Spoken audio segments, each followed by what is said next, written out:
शांति। आज 1 अक्टूबर 2020 प्यारे शिव बाबा के मधुर महावाक्य हैं। और आज बाबा ने मुरली में हम सभी को देवता बनने के लिए जो दैवी गुण चाहिए, उन दैवी गुणों की धारणा के बारे में बहुत विस्तार से बताया है कि बच्चे, अगर तुम्हें देवता बनना है तो तुम्हें गुस्सा नहीं करना है, लड़ना झगड़ना नहीं है, ये मीठा बोलना है। ये सब गुण देवताई गुणों में आते हैं, क्योंकि देवता बनने जा रहे हैं तो उसके लिए हमें दैवी गुण भी संगम युग पर ही धारण करने हैं। तो आइए सुनते हैं आज बाबा ने हम सभी के लिए क्या अनमोल शिक्षाएं दी हैं। बहुत एकाग्रता से और ध्यान पूर्वक आज के महावाक्यों पर ध्यान देंगे। आज बाबा ने कहा, मीठे बच्चे, तुम्हें देवता बनना है, इसलिए माया के अवगुणों का त्याग करो। गुस्सा करना, मारना, तंग करना, बुरा काम करना, चोरी चकारी करना, यह सब महापाप है। बाबा इसे पाप भी नहीं कहते, बाबा कहते ये सब महापाप है। प्रश्न है आज की मुरली का। बाबा हम सभी से पूछते हैं, इस ज्ञान में कौन से बच्चे तीखे जा सकते हैं, घाटा किन्हें पड़ सकता है? उत्तर है, जिन्हें अपना पोता मेल रखना आता है वह इस ज्ञान में बहुत तीखे जा सकते हैं। घाटा उनको पड़ता है जो देही अभिमानी नहीं रहते, यानी आत्म अभिमानी नहीं रहते। बाबा कहते हैं, व्यापारी लोगों को पोता मेल निकालने की आदत होती है, वह यहाँ भी तीखे जा सकते हैं। यानी जिसे अपना पूरे दिन की अवस्था का पोता मेल, कि आज मैंने किसी पर गुस्सा किया या नहीं, किसी को दुख दिया या नहीं, किसी को तंग किया या नहीं, ये पोता मेल अपनी अवस्था का जो बच्चे निकालना जानते हैं तो वो बाबा कहते यहाँ पर भी तीखे जा सकते हैं। आज की मुरली का गीत है, मुखड़ा देख ले प्राणी जरा दर्पण में। ओम शांति। रूहानी पाठधारी बच्चों प्रति बाप समझाते हैं, क्योंकि रूह ही तो पाठ बजाती है बेहद के नाटक में। रूह अर्थात आत्मा है तो मनुष्य का ना। बच्चे इस समय पुरुषार्थ कर रहे हैं, भल वेद शास्त्र पढ़ते हैं, शिव की पूजा करते हैं, परंतु बाप कहते हैं इनसे कोई मेरे को प्राप्त नहीं कर सकते हैं, क्योंकि भक्ति है ही उतरती कला। हम सभी भी यही सोचते थे कि वेद शास्त्र आदि पढ़ने से, पूजा पाठ करने से, व्रत करने से, इन सब से हमें परमात्मा की प्राप्ति होगी। पर बाबा कहते हैं नहीं, ये सब भक्ति मार्ग की सामग्री है जो तुम सबने मेरे तक पहुंचने के लिए इस सामग्री का यूज किया। अभी तो परमात्मा वर्तमान में हमें सम्मुख आकर के ज्ञान देते हैं, तो हमें उस परमात्मा के ज्ञान को सिर्फ अपने अंदर उतारने का ही प्रयत्न करना है। ज्ञान से सद्गति होती है तो जरूर कोई से उतरते भी होंगे। यह एक खेल है जिसको कोई भी जानते नहीं। शिवलिंग को जब पूछते हैं तो उनको ब्रह्म नहीं कहेंगे, तब कौन है जिसको पूछते हैं? उनको भी ईश्वर समझ करके पूजा करते हैं। तुम जब पहले पहले भक्ति शुरू करते हो तो शिवलिंग हीरे का बनाते हो, जिसका यादगार कहाँ बना है? सोमनाथ में हीरे का शिवलिंग। अभी तो गरीब बन गए हैं तो पत्थर का शिवलिंग बना देते हैं।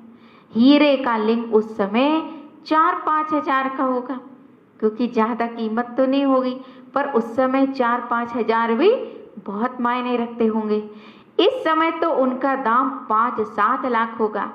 ऐसे हीरे अभी मुश्किल ही निकलते हैं। पत्थर बुद्धि बन गए हैं तो पूजा भी पत्थर की ही करते हैं, और फिर भावना भी क्या बैठ गई है भक्तों में कि भगवान भी पत्थर के ही होंगे। ज्ञान बिगर, जब ज्ञान है तो तुम पूजा नहीं करते हो, चैतन्य सम्मुख में है, उनको ही तुम याद करते हो, जानते हो याद से विकर्ण विनाश होंगे।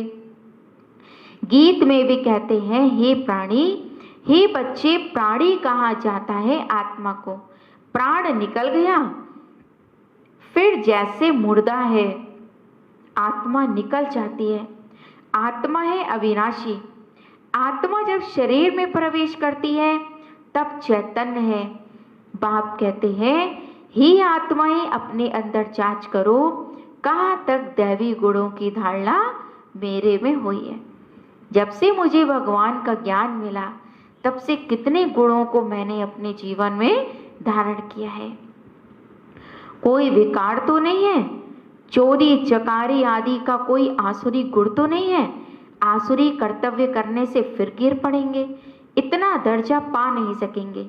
खराब आदत को मिटाना तो जरूर है ना। देवता बनना है तो खराब आदतों को मिटाने की मेहनत करनी पड़ेगी।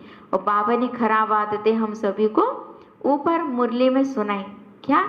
गुस्सा करना, मारना, तंग करना, बुरा काम करना, चोरी चकारी करना, झूठ बोलना, ये सब है बुरी आदतें। देवता कभी कोई पर गुस्सा नहीं करते हैं। यहाँ असुरों द्वारा कितनी मारे खाते हैं, क्योंकि तुम दैवी संप्रदाय बनते हो तो माया कितनी तुम्हारी दुश्मन बन पड़ती है। माया के अवगुण काम करते हैं। मारना, तंग करना, बुरा काम करना, ये सब पाप है। तुम बच्चों को बहुत शुद्ध रहना चाहिए। चोरी चकारी आदि करना तो महान पाप है। बाप से तुम प्रतिज्ञा करते आए हो, बाबा मेरा तो आप एक दूसरा ना कोई। एक बाबा मेरा तो दूसरा ना कोई। हम आपको ही याद करेंगे। भक्ति मार्ग में भल गाते हैं, परंतु उनको पता नहीं है कि याद से क्या फायदा होता है। यहाँ हम गाते नहीं है, भक्ति में तो हम सिर्फ उसकी कीर्तन करते थे, महिमा गाते थे। पर बाबा कहते जब तुम्हें ज्ञान मिल जाता है तो तुम शिव बाबा को याद करते हो। वह तुम आपको जानते ही नहीं है। एक तरफ कहते हैं नाम रूप से न्यारा, दूसरी तरफ फिर लिंग की पूजा करते हैं। तुमको अच्छी रीति समझकर फिर समझाना है। बाप कहते हैं यह भी जज करो कि महान आत्मा किसको कहा जाए। श्री कृष्ण जो छोटा बच्चा स्वर्ग का प्रिंस है, वह महात्मा है या आजकल के कलयुगी मनुष्य है? ये बाबा कहते विचार करो। वह विकार से पैदा नहीं होता है ना, वह है निर्विकारी दुनिया और यह है विकारी दुनिया। निर्विकारी को बहुत टाइटल दे सकते हैं, विकारी का क्या टाइटल है? श्रेष्ठाचारी तो एक पापी बनाते हैं, वह है सबसे ऊंचे ते ऊंचा। और सब मनुष्य पाठधारी हैं तो पाठ में जरूर आना पड़े। सतयुग है श्रेष्ठ मनुष्यों की दुनिया। जानवर आदि भी सब वहां पर श्रेष्ठ होते हैं। वहां माया रावण होती ही नहीं है। बाबा ने कहा कोई दुख देने वाली कोई चीज वहां पर नहीं होती है। वहां ऐसे कोई तमोगुणी जानवर होते ही नहीं है। तुमको मालूम है मोर डेल है, वह विकार से बच्चा पैदा नहीं करते। उनको आंसू गिरता है, उसे डेल धारण करती है। बाबा का भाव है कहने का कि मोर आज की इस कलयुगी दुनिया में भी हम सभी के लिए एक बहुत बड़ा पवित्रता का उदाहरण है कि आज इस विकारों की दुनिया में मोर एक ऐसा पक्षी है जो बिना विकारों के सिर्फ प्योरिटी से ही मोर गर्भ धारण करती है। मोरनी नेशनल बर्ड कहते हैं, इसलिए उसको क्या कहते हैं? मोर को राष्ट्रीय पक्षी। सतयुग में भी विकार का नाम नहीं होता है। मोर का पंख पहला नंबर जो विश्व का प्रिंस है श्री कृष्ण, उनके माथे में इसीलिए लगाया जाता है क्योंकि मोर जो है पवित्र है। कोई तो रहस्य होगा ना, तो ये सब बातें बाप रिफाइन करके समझाते हैं। वहाँ बच्चे कैसे पैदा होते हैं वह तो तुम जानते हो। वहाँ विकार होते ही नहीं। बाप कहते हैं तुमको देवता बनाते हैं तो अपनी पूरी जांच करो। मेहनत बिकर विश्व का मालिक थोड़ी बन सकेंगे। जैसे तुम्हारी आत्मा बिंदी है, वैसे बाप भी बिंदी है। इसमें मूझने की तो कोई दरकार ही नहीं है। कोई कहते हैं हम देखें, क्या कहते हैं, हम आत्मा को देखें, परमात्मा को देखें। अरे बाप कहते हैं देखने वालों की तो तुमने बहुत पूजा की, फायदा तो कुछ भी नहीं हुआ ना। अब यथार्थ रीति मैं तुम्हें समझाता हूँ। परमात्मा देखने की चीज नहीं, परमात्मा समझने की चीज है। और जिसे इस ज्ञान के आधार से समझ में आ गया कि परमात्मा कौन है, तो वही आत्मा परमात्मा का बिना साक्षात्कार करे भी अनुभव कर सकती है। एक को ही कहा जाता है। सन्यासियों को तो बच्चे हैं नहीं जो बाप कहे। यह तो सब आत्माओं का बाप है जो वर्षा देते हैं। उन्हों का कोई गृहस्थ आश्रम तो ठहरा नहीं। बाप कहते हैं तुमने ही 84 जन्म भोगे हैं। पहले पहले तुम सतो प्रधान थे, फिर नीचे उतरते आए हो। अभी कोई अपने को सुप्रीम थोड़ी कहेंगे, अभी तो नीच समझते हैं। बाप बार बार समझाते हैं, मूल बात है अपने अंदर देखो कि हमारे में कोई विकार तो नहीं है। ये बाबा कहते अपनी चेकिंग करो कि मेरे में कोई विकार तो नहीं है। रात को रोज अपना पोता मेल निकालो। किसका पोता मेल? दिन भर की अवस्था का, अपने गुणों और अवगुणों का पोता मेल निकालो और निकाल करके बाबा को सच्चाई से दो।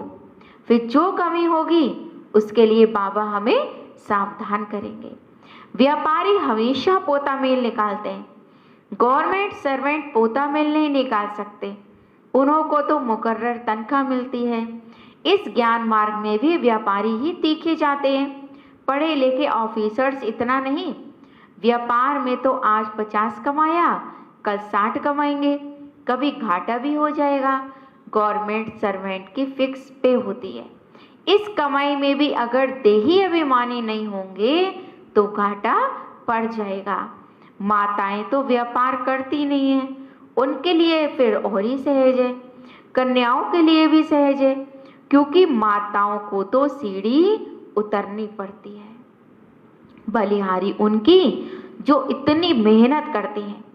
कन्याएं तो विकार में गई ही नहीं है, तो फिर छोड़े ही क्या। बाबा माताओं के लिए क्या कहते हैं कि उन्हें पवित्रता को पुनः धारण करने में मेहनत करनी पड़ती है।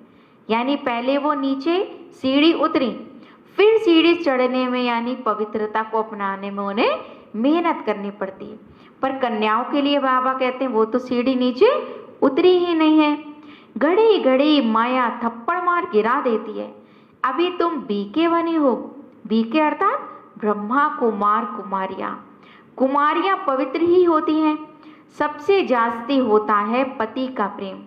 तुम्हें तो पतियों के पति परमात्मा को याद करना है और सबको भूल जाना है। माँ बाप का बच्चों में मोह होता है।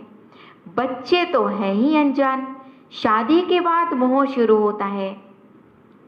पहले स्त्री प्यारी रखती है, फिर विकारों में ढकेलने की सीढ़ी शुरू कर देते हैं। कुमारी तो निर्विकारी है, इसलिए पूजी जाती है। तुम्हारा नाम ही है बीके। तुम महिमा लायक बन फिर पूजा लायक बनते हो। तुम्हारा ही बाप टीचर भी है, तो तुम बच्चों को कितना नशा रहना चाहिए कि हम स्टूडेंट हैं। किसके? किसके? सुप्रीम टीचर के हम गॉडली स्टूडेंट हैं। ये हमें कितना नशा रहना चाहिए, तभी हमें बाबा की पढ़ाई में इंटरेस्ट आएगा। भगवान जरूर भगवान भगवती ही बनाएंगे। सिर्फ समझाया जाता है भगवान एक है, बाकी सब हैं भाई भाई, दूसरा कोई कनेक्शन नहीं। प्रजापिता ब्रह्मा से रचना होती है, फिर वृद्धि होती है। आत्माओं की वृद्धि नहीं कहेंगे, वृद्धि मनुष्य की होती है। आत्माओं का तो लिमिट नंबर है, बहुत आते रहते हैं। जब तक वहाँ हैं आते रहेंगे। कहा? बाबा ने कहा जब तक आत्माएं परम धाम में हैं तब तक नीचे आती ही रहेंगी सृष्टि रूपी रंगमंच पर। तुम्हारा भी ऐसे है। ये बहुत बड़ा झाड़ है, फाउंडेशन कुछ है नहीं इसका, कुछ ना कुछ निशानी है। अभी तक भी मंदिर बनाते रहते हैं। मनुष्य को थोड़ी पता है कि देवताओं का राज्य कब था, फिर कहाँ गया। यह नॉलेज तुम ब्राह्मणों को ही है। मनुष्य को यह मालूम नहीं कि परमात्मा का स्वरूप जो है वो बिंदी है। गीता में लिख दिया है वह अखंड ज्योति स्वरूप है। आगे बहुतों को साक्षात्कार होता था भावना अनुसार। भावना अनुसार अर्थात जिसकी जिसमें भावना रहती थी। हर एक के भक्त के अपने अपने इष्ट देव और देवी देवताएं होते हैं। तो जिस भक्त की जिस इष्ट देवी और देवता में भावना होती है, बाबा शिव बाबा उस भक्त की मनोकामना को उस इष्ट देवी देवता के द्वारा ही पूरी करते हैं, उनके द्वारा साक्षात्कार करा के। पर पूरी करने वाला भी कौन है? उन देवी देवताओं की मूर्तियों के पीछे भक्तों की मनोकामनाएं पूरी करने वाला भी है, वो निराकार परमपिता परमात्मा। यहाँ तो मुख्य है याद की यात्रा। जैसे पारा खिसक जाता है ना, याद भी घड़ी घड़ी खिसक जाती है। कितना चाहते हैं बाप को याद करें, फिर और ख्याल आ जाते हैं। इसमें ही तुम्हारी रेस है। ऐसे नहीं कि फट से पाप मिट जाएंगे। अब समय तो लगता है ना, कर्मातीत अवस्था हो जाए तो फिर ये शरीर ही ना रहे। परंतु अभी कोई कर्मातीत अवस्था को पा नहीं सकते। फिर उनको सतयुगी शरीर चाहिए, क्योंकि जब आत्मा पवित्र हो जाएगी, देह के बंधनों से छूट जाएगी, सारा कनेक्शन एक बाप से जोड़ लेगी, तभी वो कर्मातीत स्थिति को पा सकती है। अभी तुम बच्चों को बाप को ही याद करना है। अपने को देखते रहो, हमसे कोई बुरा काम तो नहीं होता है। बुरे काम बाबा ने ऊपर बताए हैं क्या क्या होते हैं। पोता मेल जरूर रखना है। अभी पोता मेल में आज क्या चेक करेंगे कि हमसे आज ये बुरा काम तो नहीं हुआ। ऐसे व्यापारी झट साहूकार बन सकते हैं। तो आज बाबा ने कहा तुम सभी व्यापारी बन करके अपना सच्चा सच्चा फायदा और घाटा रात में बैठ कर के निकालो। अगर हमसे बुरा काम हुआ तो हम घाटे में गए, और आज अगर हमसे बुरा काम नहीं हुआ तो हम फायदे में गए। बाप के पास जो नॉलेज है वे दे रहे हैं।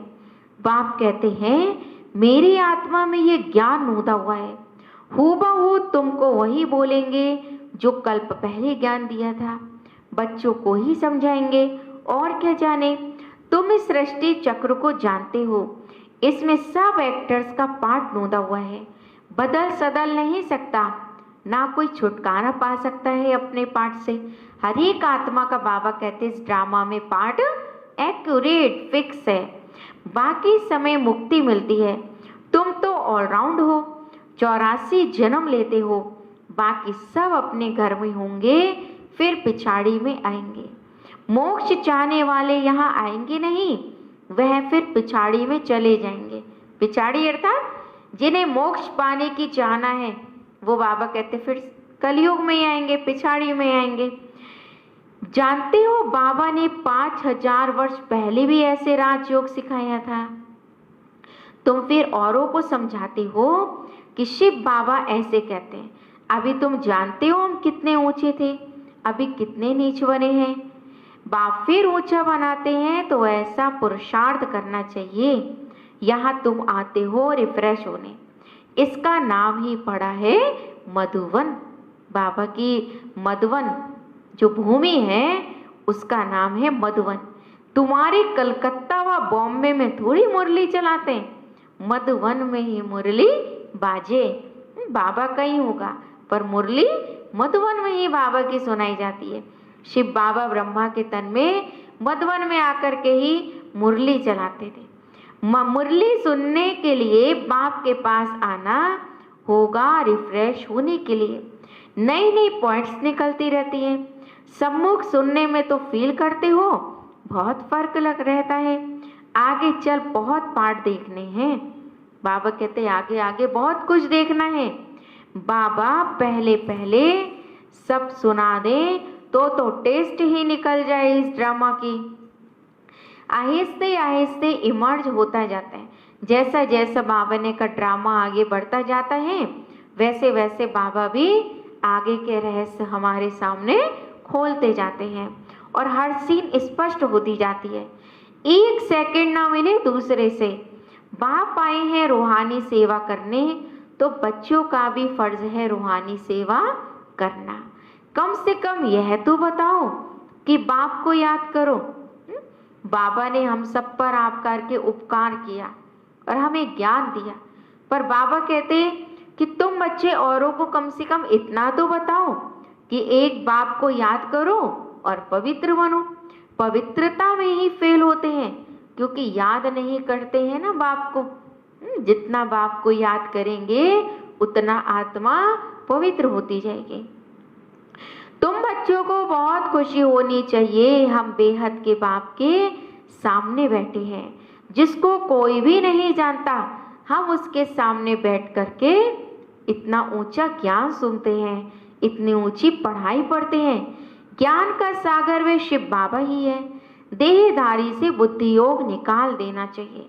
शिव बाबा का ये रथ है, इनका रिकॉर्ड नहीं रखेंगे तो धर्मराज द्वारा बहुत डंडे खाने पड़ेंगे।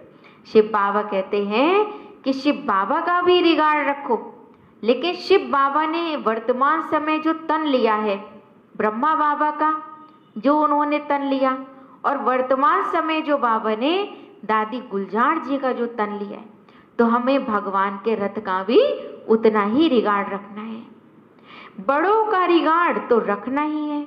आदि देव का कितना रिकॉर्ड रखते हैं, जड़ चित्र का इतना रिकॉर्ड रखते हैं, तो फिर चैतन्य का तो कितना रखना चाहिए। जिस चैतन्य तन में भगवान आते हैं, ब्रह्मा बाबा में और गुलजार दादी में, तो बाबा कहते भगवान का रिकॉर्ड मतलब भगवान के रथ का रिकॉर्ड।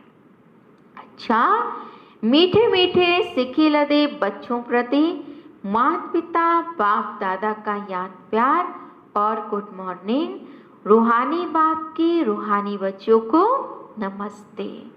हम सभी बाबा को रेस्पॉन्स करेंगे। हम रूहानी बच्चों की रूहानी बाप दादा को नमस्ते, गुड मॉर्निंग, शुक्रिया बाबा, शुक्रिया, दिल से शुक्रिया। आज के बाबा के मधुर महावाक्यों से पूरी मुरली का सार है। पहली पॉइंट, अंदर में अपनी जांच कर दैवी गुण धारण करने हैं, खराब आदतों को निकालना है। मेहनत किस में है? खराब आदतों को निकालने में। लेकिन जब अच्छी आदतें धारण करते जाएंगे, तब खराब आदतें अपने आप ही धीरे धीरे निकलती जाएंगी। प्रतिज्ञा करनी है बाबा, हम कभी भी बुरा काम नहीं करेंगे। दूसरी पॉइंट है, कर्मातीत अवस्था को प्राप्त करने के लिए याद की रेस करनी है। रूहानी सेवा में तत्पर रहना है, बड़ों का रिकॉर्ड रखना है। बाबा कहते तुमसे अगर एक दिन भी बड़ा है तो बड़ा है, तो हमें बड़ों का रिकॉर्ड रखना है। तो जैसे हम शिव बाबा का रिकॉर्ड रखते हैं, तो हमें शिव बाबा के रथ का भी रिकॉर्ड रखना है। वरदान है, सर्व खजानों को स्वयं के प्रति और औरों के प्रति यूज करने वाले अखंड महादानी भव। जैसे बाप का भंडारा सदा चलता रहता है, रोज देते हैं, ऐसे आपका भी अखंड लंगर चलता रहे, क्योंकि आपके पास ज्ञान का, शक्तियों का, खुशियों का भरपूर भंडारा है। इसे साथ में रखने व यूज करने में कोई भी खतरा नहीं है। यह भंडारा खुला होगा तो चोर नहीं आएगा, बंद रखेंगे तो चोर आ जाएंगे।